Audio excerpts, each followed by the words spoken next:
Hey there, I'm Jessica, a 30-year-old powerhouse lawyer crushing it in the Big Apple. Life's great now, but it wasn't always smooth sailing. I lost my parents in a tragic car accident when I was just a kid. That's when Grandma Evelyn stepped in and raised me. She's been my rock ever since. It's Christmas time, and I'm heading to her mansion for our annual family get-together. I can't wait to give her the special gift I found, a vintage brooch just like the one her mother used to wear. She's going to love it.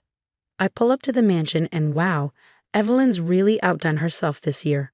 Lights everywhere. A huge wreath on the door, the whole deal. Grabbing my bags and the gift, I take a deep breath and ring the doorbell. Jessica, darling. Come in, come in. Evelyn greets me with a warm hug. Let me look at you. New York is treating you well. I see. I laugh. Can't complain, Grandma. The firm's keeping me busy, but I wouldn't miss this for the world. As I step inside, I see my cousin Tyler sprawled on the couch, eyes glued to his phone. Typical. Yo, Jess. I roll my eyes. Still the chatterbox, I see. Megan, Tyler's sister, comes flying down the stairs. Jessica, oh my God, I love your boots. Where did you get them? Before I can answer, Uncle Robert walks in from the kitchen with drinks in hand. Well, if it isn't the prodigal niece finally gracing us with her presence. I force a smile. Nice to see you too, Uncle Robert. How's the car dealership? He grunts, taking a swig of his drink. It'd be better if people still bought American. Karen, his wife, appears, all smiles and fake cheer. Now, Robert, let's not start. Jessica, honey, it's so good to see you.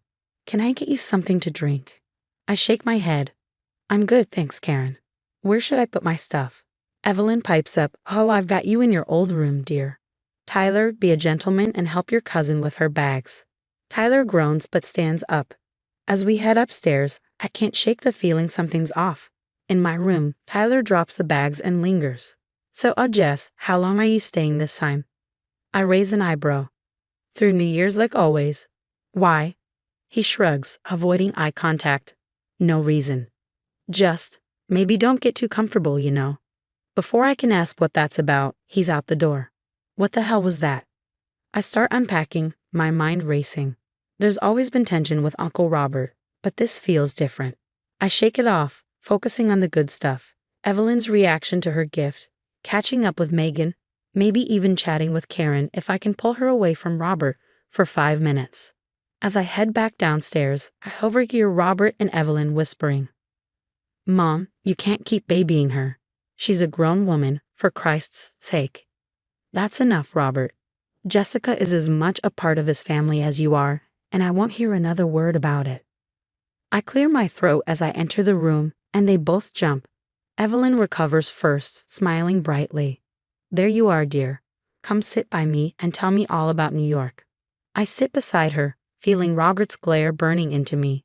Whatever's going on, this is shaping up to be one hell of a Christmas. Christmas Eve dinner is in full swing, and Evelyn's pulled out all the stops. The dining room looks like something straight out of a Martha Stewart magazine. Crystal glasses, fine china, the works. We're digging into Evelyn's famous honey-glazed ham when Robert decides to run his mouth. So, Jessica, how's that big shot law firm treating you? Still just pushing papers, or have they let you into a real courtroom yet? I take a sip of wine to keep from telling him off. Actually, Uncle Robert, I just won a major corporate fraud case last month. Maybe you've heard of it. Robert's face goes red, but before he can snap back, Evelyn claps her hands. All right, everyone, time for presents. We all gather in the living room as Evelyn starts handing out gifts. She's really gone all out this year. Tyler gets a fancy smartwatch, Megan's squealing over designer shoes, Karen's unwrapping a spa package, and Robert's got what looks like a Rolex. I'm sitting there, grinning, waiting for my turn. Evelyn keeps handing out more gifts to everyone, and I'm sitting there thinking, maybe she's saving mine for last, right? Wrong. She stands up, dusting her hands off, and says, well, that's everything. I blink, confused. Grandma, did you forget something? She turns to me, and for a moment, I don't even recognize her. Her eyes are cold, her voice flat. No gift for you, Jessica. The room falls silent. It feels like I've been slapped. What? Grandma? I don't understand. Is this some kind of joke? Evelyn shakes her head, her face hard as stone. No joke. You don't deserve a gift this year. I look around the room, desperate for someone to speak up. Megan and Tyler stare at the floor. Karen looks like she'd rather sink into the couch. And Robert, he's smirking like he's just won the lottery. I stand, my legs shaking. Evelyn, please. What's going on? What did I do? She won't even meet my eyes. I think it's best if you leave, Jessica. Leave? But it's Christmas Eve. This is my home.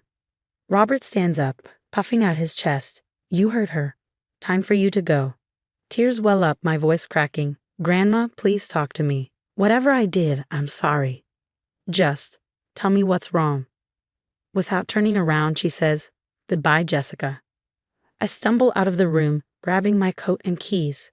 As I fumble with the front door, I hear Robert's voice behind me, dripping with satisfaction. Merry Christmas, Jessica.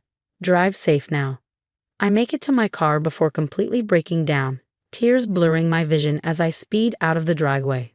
I can barely think straight, barely see the road, but somehow I end up at a 24-hour diner on the edge of town. My hands are shaking so badly I can hardly unlock my phone. I hit speed dial. Mike, it's me. I need you. His voice is groggy, but he's wide awake in seconds. Jess, what's wrong? Are you okay? I spill everything, my voice choked with sobs. Mike listens quietly, then says, Jess, that's messed up. Where are you? I'm coming to get you. No, I'm okay. I don't know what to do. It's like Evelyn's a different person. And Robert, God, you should have seen his face. He looked so satisfied. Mike pauses, his tone serious. Jess, something's not right. This isn't like Evelyn at all. We're going to figure this out, okay? But first, you need to be somewhere safe. Do you have a hotel nearby? I nod, forgetting he can't see me. Yeah, there's a Holiday Inn down the road. I'll get a room. Good. Get some rest. Tomorrow we start digging. Nobody messes with my best friend and gets away with it. I hang up, still a wreck. But Mike's words spark something in me. Whatever the hell's going on, I'm going to find out. Robert might think he's won, but he has no idea who he's messing with. The next morning, I wake up in a hotel feeling like I've been run over by a truck. My phone's buzzing with messages from Mike. He's already at a local coffee shop, ready to start our investigation.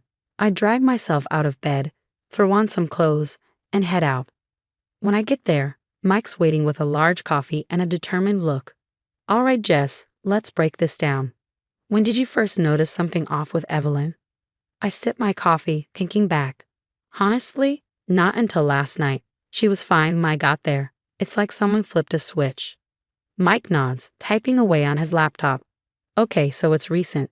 What about Robert? Has he been acting differently? He's always been a jerk, but yeah, last night he seemed smug, like he was waiting for something. We spend the next few hours digging into Robert's background. Mike's got some connections at the courthouse, and what we find is shocking. Holy crap, Jess. Your uncle's dealership is sinking. He's got tax liens, defaulted loans, everything. I lean back stunned. So he's broke. But what does that have to do with Evelyn and me? Mike gives me a knowing look. Think about it. If Robert's broke, where's he going to get money? It hits me like a freight train. The inheritance. That son of a... Just then, my phone buzzes. It's Tyler. Yo, Jess, you got a minute? Me and Meg need to talk to you. I meet my cousins at a nearby park, and they both look nervous as hell. Megan speaks first. Jess, we're so sorry about last night. We didn't know what to do. Tyler nods. Yeah, it was messed up. Look, we overheard Dad talking to Mom. He's been feeding Grandma all sorts of lies about you. My blood runs cold. What kind of lies? Megan looks away, ashamed. He told her you've been embezzling from your law firm, that you're facing disbarment. He even showed her fake documents. Tyler jumps in, and that's not all. He convinced Grandma to change her will. He cut you out completely. I'm shaking with anger. That explains the no gift. Evelyn thinks I'm a criminal.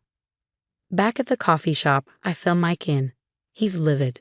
We need to expose this. Just as we're piecing it all together, my phone rings. It's Karen, and she's whispering. Jessica, I need to see you in person. It's about Robert. We meet at a diner on the outskirts of town. She looks exhausted, like she hasn't slept in days. Jessica, I can't take it anymore. Robert's gone too far. She slides a folder across the table. Inside are fake bank statements, a forged letter from my firm's HR department, even a phony police report. Everything he's been using to frame me as a white-collar criminal. He's been planning this for months, Karen says, her voice trembling.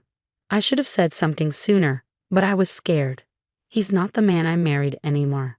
I squeeze her hand. It's okay, Karen. You're doing the right thing now. Back with Mike, we start piecing everything together. Robert, desperate for cash, fabricates this entire story to turn Evelyn against me and secure the inheritance for himself. Mike leans back, a glint of determination in his eye. All right, Jess, we've got the evidence. Now we need a plan to expose this bastard and clear your name. I nod, the fire inside me burning hotter. I've got an idea, but we'll need Tyler, Megan, and Karen's help. And maybe a few hidden cameras. As we hash out the details, I can't help but smile. Robert thinks he's won, but he has no idea what's coming. Standing outside Evelyn's mansion, I take a deep breath. Mike's voice crackles in my earpiece. You got this, Jess. I ring the doorbell, and Evelyn answers, her face cold and distant. Jessica, what are you doing here? I've come to apologize, Grandma. Can we talk? As a family? She hesitates, then nods, stepping aside to let me in. Robert is lounging in the living room, looking smug, while Tyler, Megan, and Karen sit nearby, all in on the plan. Well, come to beg for forgiveness. Robert sneers. I stand tall, locking eyes with him. Actually, Uncle Robert, I'm here to clear the air and to show everyone who you really are. His face strains of color as I pull out the folder Karen gave me. What's that? He stammers.